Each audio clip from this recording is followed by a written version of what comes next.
It might be a warmer winter, but don't let your guard down. A school administrator visits the South Pole. Look who's back for his annual Valentine story and how the PC is using the PC Dome. Hi, I'm Cody Down and you're watching Eagle Zone. The temperature has been warm so far, but it can be brutal with temperatures reaching below zero, as we saw earlier in this year. I talked to an expert about the cold. Temperatures this winter are warmer than average, but it's still winter. Brenda Heiner is a nurse who works for the Aberdeen School District. She wants kids to be safe. The best way to dress is to dress in layers. So like if you've got a t-shirt as your base layer, like a hoodie over that, that kind of gives you some insulation, and then your coat. So it's as much as you can, like 3 layers. Despite being an overall warmer winter this year, we've seen stories in local and national media detailing people hurt in cold weather. There's frostbite. It depends a lot on the temperature. So if you look at like minus 50 degrees Fahrenheit, that's going to take about 5 minutes. When you hit minus 30, it's going to take about 10 minutes. And then there's hypothermia. Now like a normal body temp for you or I would be 98.6. So when it dips to 95 degrees or below, where that is technically hypothermia. You don't want to mess around with either. But there's a lot of students who don't want to come to school with a coat, or those who choose shorts over pants even when it's below zero. Heiner is also a mom and understands that struggle. Well, actually, all 3 of my kids and I kind of went to battle over the coat situation. Most of the time I lost the battle. If I could get them to wear a t-shirt with a hoodie over it, I considered it a win. But it is important. Their argument was always, we're only outside for a minute or 2. But you know, accidents happen, car accidents. You could be stalled where you have to get out of your car. You could have a slip in the parking lot where you can't get out. And like I said, you know, when you get to those really frigid temps like 50 below, it only takes a few minutes. So. And that was the case with the man from Crooks I referenced in the story. He slipped and ended up being outside for half an hour without hat or gloves. And Aaron Gray is his name. If you want to see images of how serious frostbite can be, just go search for his GoFundMe page. I looked at the pictures, and I promise you, you'll be seeing me coming and going to school in my parka. It's up to local schools once again to decide how they want to handle dual credit ratios. State lawmakers last year passed a bill saying all schools need to offer the same high school college credit ratio for dual credit classes. But schools across the state didn't agree the ratio should be. So this year, lawmakers undid what they did last year, and the governor has now signed that bill into law. Aberdeen offers 1 high school credit for each 3 credit college classes. The child development class at the high school will host an in-class preschool later this month. It runs February 26th through the 28th and March 4th through the 6th. If you know a preschool aged child who could attend, there's more information and a link to sign up on the Central's website. You can find that on the website's live feed in a post by Elizabeth Ketterling. Some of us might be eyeing travel over the long President's Day weekend, but it probably won't top a recent trip by one of Central's principals. Eagle Zone's David has that story. This picture of CHS principal Jason Arnmark is in Antarctica. During the trip, he took over winter break. It was definitely a trip of a lifetime. It was quite an adventure.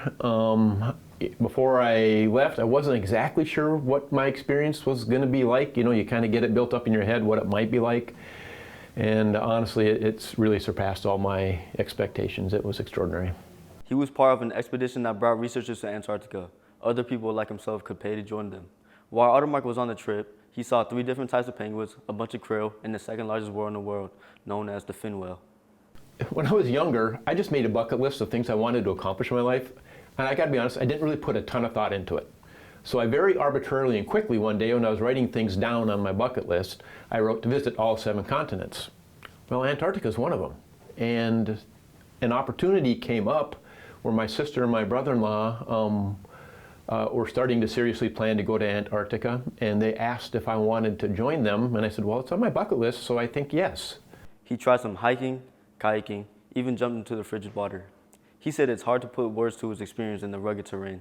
And all the expectations you sort of have or you might have seen on TV and stuff like that really doesn't set you up for what you see and experience. It's such a different, surreal world. It's hard to explain. it's more of a feeling than a vision. So, and it's the feeling that you get when you're there that's so overwhelming, I think. He even sailed into the crater of an active volcano. At the same time, he learned about the animals and environment researchers were studying, and he said he enjoyed that too. He appreciates the rare opportunity of going to the South Pole. Antarctica is its own very unique place. There's nothing else in the world like it. If you love nature and you love learning and you have a grand sense of adventure, if you'd ever get the opportunity to go, I would say go. It's just incredible. You won't regret it. It's not easy, but it's probably one of the most special, unique places on Earth. So it's a cool thing. Audemars says his trip was about 2 weeks long, but only a third of that was spent in Antarctica because it took 5 days just to get there. That trip went from Aberdeen to Rapid City to Dallas, 2 different stops in Chile, a flight on a special plane to King George Island. From there, he had a small hike and a small boat ride to a ship that finally brought the group to Antarctica. Thanks, David. Audemars said it was summer in Antarctica when he was there, and temperatures were similar to the winter weather we were having here. It's Valentine's Day, and Eagles On alumni came back to carry out a tradition we look forward to every year on the show. Here's Ethan Stockert.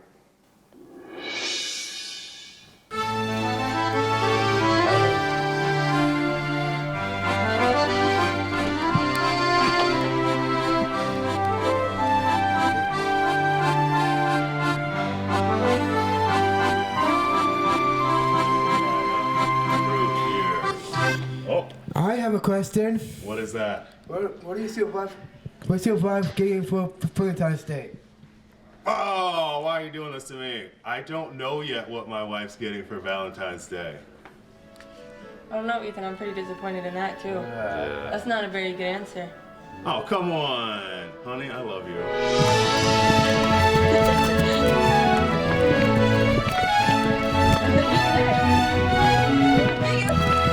What do I want for Valentine's Day? I want to go out to eat. What is my wife getting for Valentine's Day? Yes. A big, nice hug. Do you think she deserves more than that? What's your wife getting for Valentine's Day?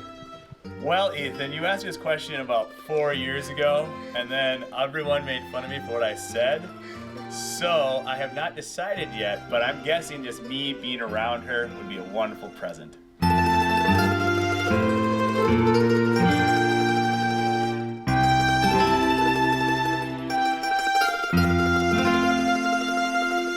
What's your wife getting for Valentine's Day? Well, I haven't figured that out yet. I was just thinking about that. What do you want for Valentine's Day? I would love to have someone cook me supper so I don't have to cook. I think like some Chinese stir fry would be really, really good.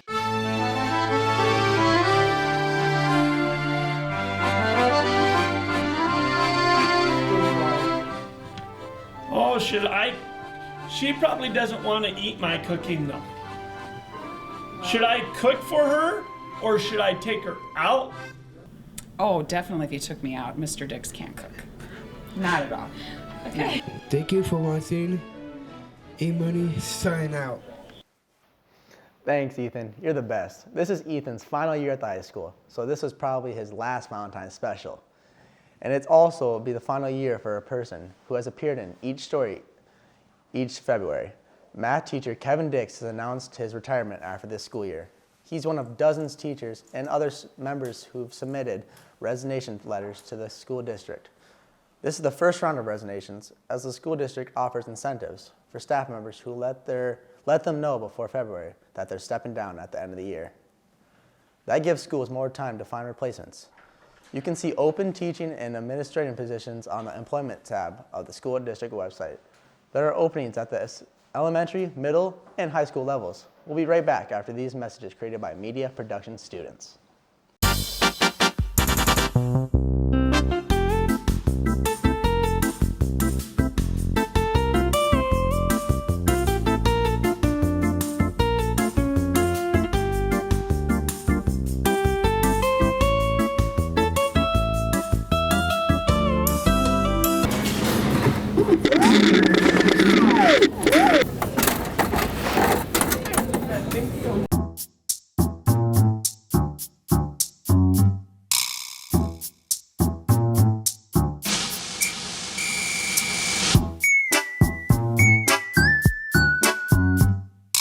Welcome back. It's another exciting week for the Golden Eagles.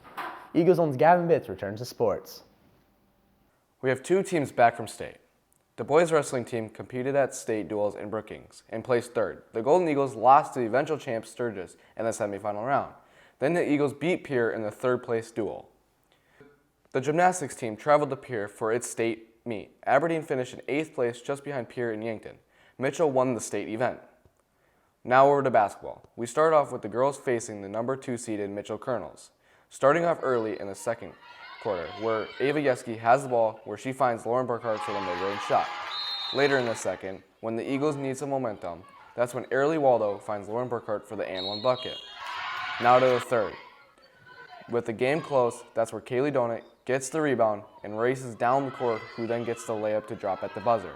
That ends up tying the game going into the fourth quarter. But the Eagles go on to lose this game, 51-39.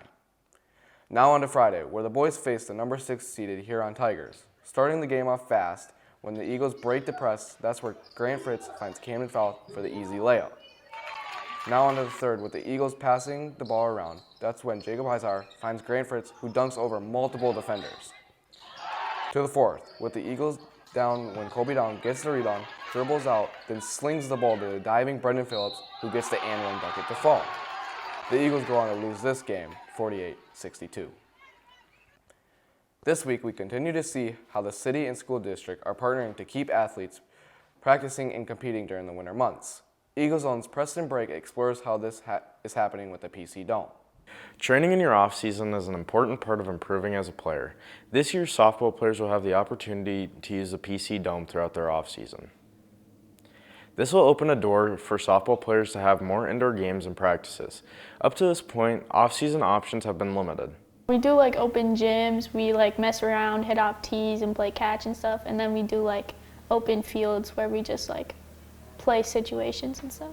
When we talked with the city about getting the dome earlier this year, the Parks and Rec director specifically brought up the possibility of using the softball facility. Aberdeen's athletic director, Don Seiler, says that the school will use the dome for softball, but the goal is to be outside as much as possible. Our first scheduled softball game is on March 23rd. We know what March 23rd is going to look like in Aberdeen. It's going to probably be cold and snowy. We'd be very surprised if it wasn't. So we've scheduled doubleheader games up there with Pierre and Watertown to kind of take care of our March schedule. Players are excited. Yes, I think it will affect our season a lot because last year we had a lot of games canceled because of the weather. So now that we actually have somewhere to play inside, I think it's going to be really nice. As the team works to build a program that just started. So last year we lost every game, but like we've worked on it a lot. Like I think we've really like figured out where we stand in the state and like what we need to work on and what we need to do as a team to just like push through and conquer. Thanks, Preston. More seniors have made their decision into where they want to go for next year. Senior Braden Comstock heads to the University of Jamestown to go play football, and Avery Ligon joins his teammate in Jamestown. Tight end Cooper Fosher is headed to Northern for football, and receiver Cooper Eisenbeis will also join the Wolves, along with punter Jet Carlson. Good luck to all of them. Colby? Thanks, Gavin. Speech and debate prepares for an important stretch after a strong showing at a Harrisburg event. The team placed first in sweepstakes by 2 points over Sioux Falls Jefferson. Brandon Woolman is champion in Lincoln Douglas and domestic exempt. Rylan Johnson is foreign exempt champion. National Honor Society is serving the community. The group used money from its bake sale at the parent-teacher conferences to purchase supplies for Safe Harbor in Aberdeen. You can find more pictures on Central's website of the group shopping for the shelter. That's all for this episode of Eagle Zone. You can always watch our stories whenever you want by scrolling down to the Eagle Zone section of the school district website. That's aberdeen.k12.sd.us. With Eagle Zone, I'm Kobe Dallin.